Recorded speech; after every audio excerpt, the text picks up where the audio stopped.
I called my father, Brian, to ask about a glitch in the smart home security log. He grunted a reply, but he didn't hang up.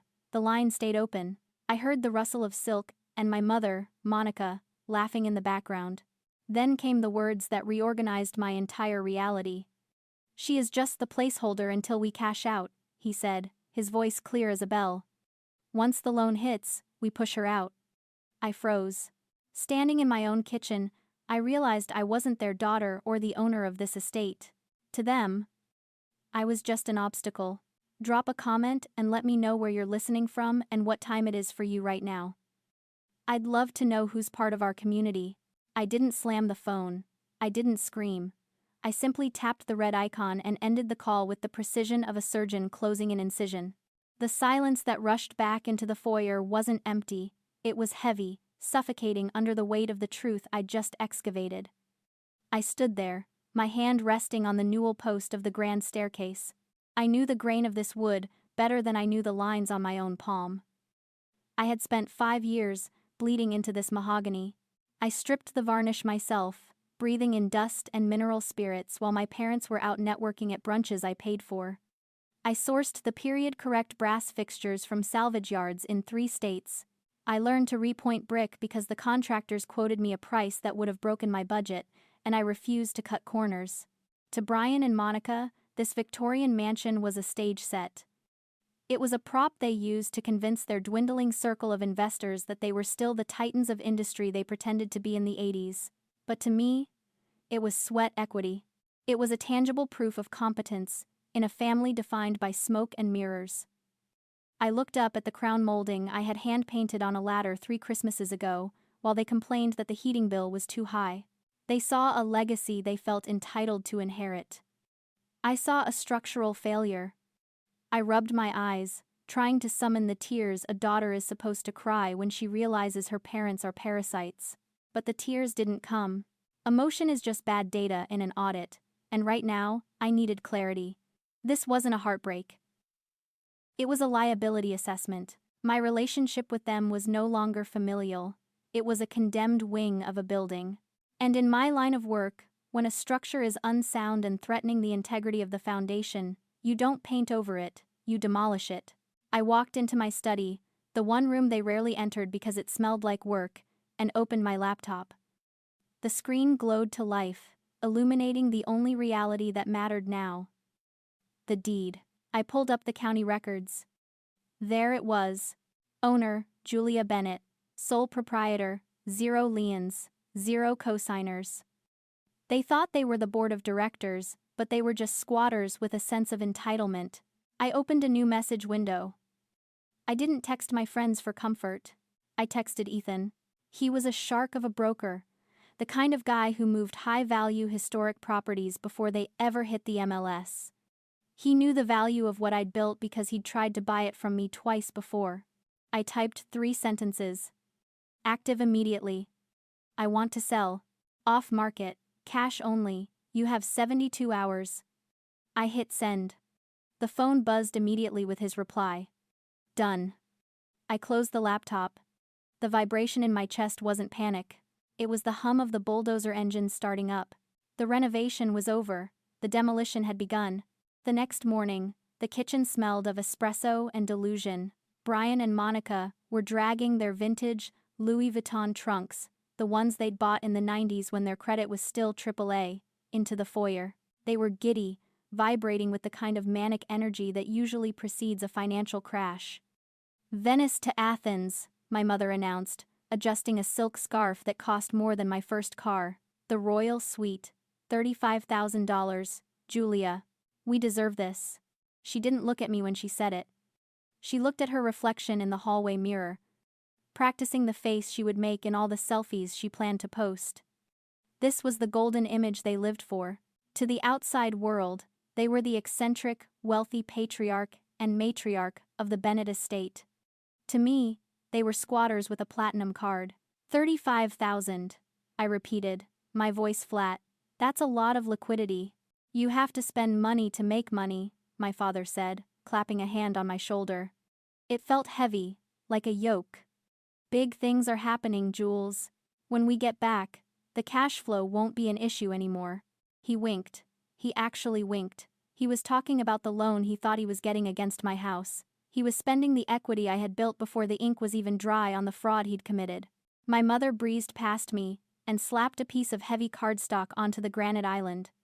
"Here's the schedule while we're gone," she said. "The orchids in the solarium need misting twice a day. Not tap water, Julia. Filtered. And make sure the housekeeper doesn't touch my vanity. I don't want anything moved." I looked down at the list. It was a manifesto of entitlement, watering schedule, dusting protocol, wine cellar temperature checks. They weren't leaving their daughter in charge. They were leaving instructions for the help. I picked up the paper. The texture of it was thick, expensive. In that moment, the confusion I'd carried for 29 years finally dissolved. For my entire life, I had wondered why my success didn't make them proud. I graduated top of my class. They yawned. I bought a mansion at 24. They critiqued the wallpaper. I saved their lifestyle repeatedly. They called me a burden. Now, looking at Brian, checking his watch, and Monica fussing over her luggage tags, I finally understood the architecture of their hatred. It wasn't that I wasn't enough, it was that I was too much. My competence was a mirror. Every time I fixed a problem they created, every time I paid a bill they ignored, every time I restored a room they couldn't afford to heat, I was reminding them of their own mediocrity. It was a narcissistic injury. They couldn't reconcile their self-image as titans of industry with the reality that they were living off their daughter's charity. So, to resolve that cognitive dissonance, they had to rewrite the narrative. I couldn't be the savior. I had to be the placeholder. I had to be the burden. If I was the burden, then they were still the victims. And their ego remained intact. They didn't hate me because I was heavy to carry. They hated me because I was the only thing holding them up, and they resented the gravity. "Well," Brian said, checking his phone. "Car's here. Don't throw any parties while we're gone." "We'll see you in 2 weeks," Monica added, blowing a kiss into the air near my cheek, careful not to smudge her lipstick. "Try to keep the place presentable. We're hosting a dinner the night we get back." "Safe travels," I said. The heavy oak doors swung open. They swept out to the waiting town car, laughing, already rehearsing the stories they would tell their shipmates about their sprawling estate back home. I watched the car pull through the iron gates. I watched it turn left onto the main road. I watched until the taillights disappeared. I closed the door. I locked it. I looked down at the list of chores in my hand. Missed the orchids. I crumpled the paper into a tight ball and dropped it into the trash. The house was silent, but it wasn't the silence of emptiness. It was the silence of a job site right before the demolition crew swings the first hammer. The red taillights of the town car hadn't even faded from the driveway before I made the call. "The site is clear," I said into the phone. "You can bring the crew in." I didn't hire a couple of guys with a beat-up van. I hired a relocation logistics firm that specialized in corporate executive transfers, the kind of people who could pack a museum in 4 hours without leaving a fingerprint. They arrived in unmarked trucks, moving with the silent efficiency of a tactical unit. I stood in the foyer with a clipboard, directing the operation. This wasn't a move, it was a surgical extraction. "The East Wing," I told the foreman, pointing toward the rooms my parents had occupied for 3 years. "Everything in those 3 rooms goes. Every silk scarf, every bottle of cologne, every single item that isn't bolted to the floor." I watched as they dismantled my mother's sacred vanity.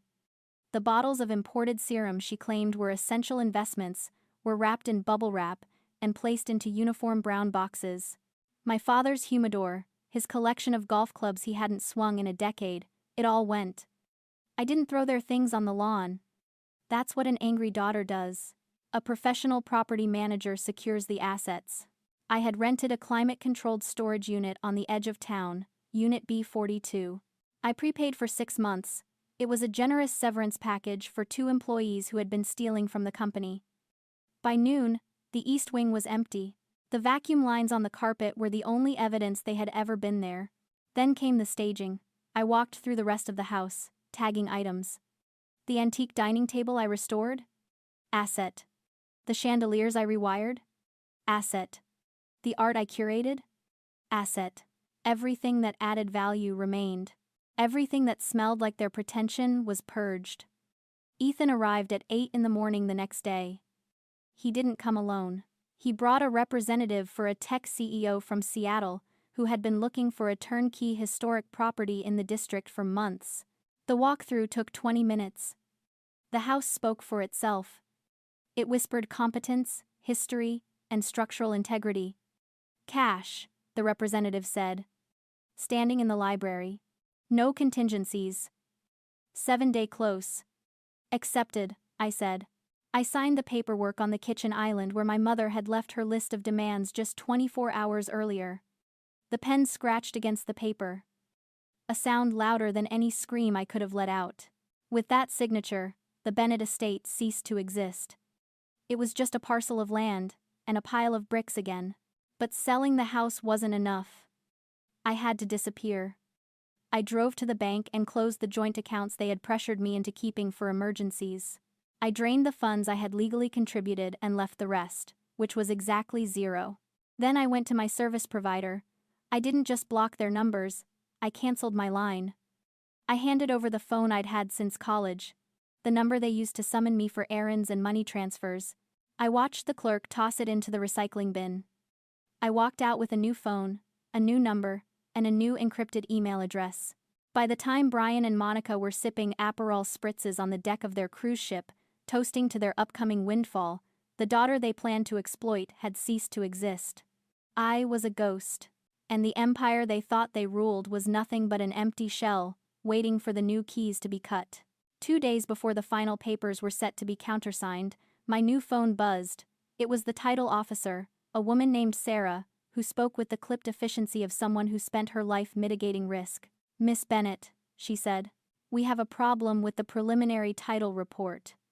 There's a cloud." "A cloud?" I asked, putting down my coffee. "I have zero debt on that property. I paid the contractor liens off 3 years ago." "It's not a contractor lien," she said. "It's a pending application for a home equity line of credit. A rush order. $500,000. The air in my new, temporary apartment went thin. "I didn't apply for a HELOC," I said. "The application is dated 3 days ago," Sarah continued. "It includes a notarized power of attorney granting authority to a Brian and Monica Bennett to encumber the property." The world didn't spin, it stopped. "Send it to me," I said. "Now." The email arrived with a ping that sounded like a gunshot. I opened the PDF. There it was. My name, signed in a loop that looked nothing like my hand, but everything like my mother's attempts to forge my report cards in high school. And there was the notary stamp, a friend of my father's from the club, a man who probably signed it between rounds of golf without asking to see my ID. I scrolled to the loan documents.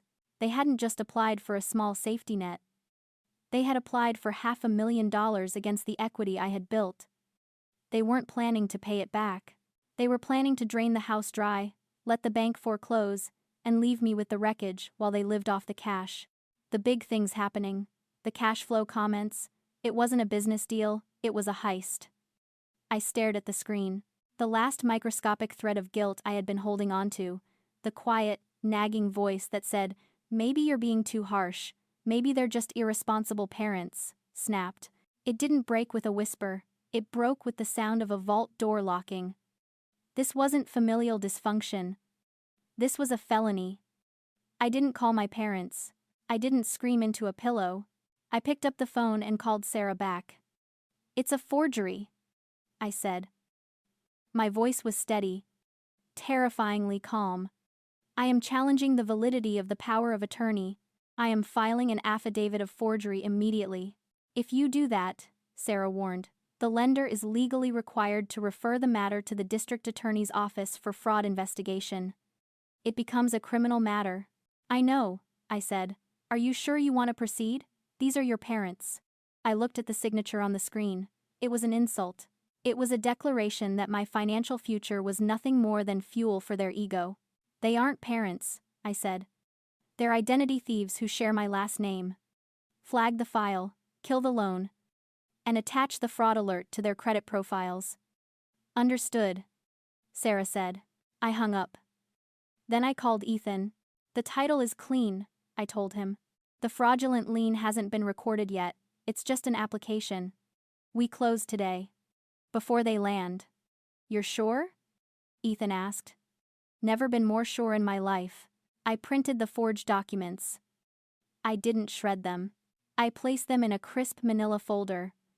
I wasn't just selling a house anymore. I was building a case file. They wanted a payout? I was going to give them a conviction record. 2 weeks later, the notification I'd been waiting for finally appeared on my new phone. It wasn't a text or a call. It was a security alert from the estate's gate system, which I still had temporary administrative access to as part of the transition agreement with the new owner. Gate access attempt. Failed. User, Brian Bennett. I opened the live feed. There they were. My parents, Brian and Monica, standing outside the wrought iron gates of the house they had treated like a birthright. They were tanned, wearing linen clothes that wrinkled in the heat, and surrounded by a mountain of luggage. Brian was punching the code into the keypad. Beep, beep, beep, error. He tried again. Error. I watched him slap the keypad with his palm. Monica was already on her phone, undoubtedly dialing my old number. When that didn't work because that number no longer existed, she tried the front gate intercom. Hello? A voice crackled through the speaker. It wasn't me. It was the private security patrol the new owner had hired. This is the Bennett residence. Brian barked into the box. The gate is malfunctioning. Open it immediately. I'm sorry, sir, the guard replied, his tone professional and bored. The property is under new ownership. The name Bennett is not on the access list. New ownership? Monica shrieked, her voice shrill enough to distort the audio. That's impossible. Our daughter lives here. The property was sold 2 weeks ago, the guard said. Please clear the entrance, or I will have to dispatch a unit. Brian turned pale beneath his tan. He looked at Monica, then at the house looming in the distance, the house he had planned to leverage for $500,000. He pulled out his phone again, checking his banking app. I knew exactly what he was seeing. 0 balance, no deposit, no windfall. Then came the email notification on his screen. I had timed it perfectly. Subject: Notice of asset liquidation and legal action. Inside was a single PDF. It contained the deed of sale, the receipt for their prepaid storage unit, Unit B, 42 miles away, in an industrial park, and a copy of the affidavit of forgery I had filed with the district attorney. I watched Brian read it. I saw his shoulders slump as the reality hit him. There was no money coming. There was no house to return to. There was only a storage locker and a potential felony charge waiting for him. They stood on the curb, surrounded by their expensive luggage, looking small and lost. The empire they thought they ruled had evaporated, leaving them exactly where they started, with nothing but their own entitlement. I closed the app. I didn't feel triumph. I didn't feel glee. I felt the quiet, steady click of a lock finally engaging. I sat in my new living room, a space half the size of the estate's foyer but infinitely more valuable. The sun streamed through the oversized windows of the mid-century modern bungalow I'd bought with the proceeds. The light hit the clean lines of my Eames chair and the stack of architectural journals on the coffee table. There were no velvet drapes here, no heavy oil paintings of ancestors I didn't know. Just clean lines, natural light, and quiet. I sipped my tea, listening to the hum of the neighborhood. A lawnmower in the distance, a dog barking, normal sounds. My phone sat on the table, silent. I had changed my number again after the legal proceedings started, giving it only to Ethan, Sarah, and my lawyer. I thought about Brian and Monica. I didn't feel pity. I didn't feel anger. I felt the kind of detached assessment I used when looking at a building that had been slated for demolition. The structure was unsound. It had to come down for safety reasons. I realized then that blood isn't a binding contract. It's just biology. Family is structural. It's the people who provide support beams when the roof is caving in. It's the foundation that holds you steady when the ground shakes. My parents were never my foundation. They were the termites eating away at the joists. Cutting them off wasn't an act of war, it was an act of preservation. I had to secure the perimeter of my own life before I could build anything worth living in. I looked out at my garden. It was small, manageable. I had planted native ferns and moss, things that grew well in the shade, things that didn't need constant, demanding attention to thrive.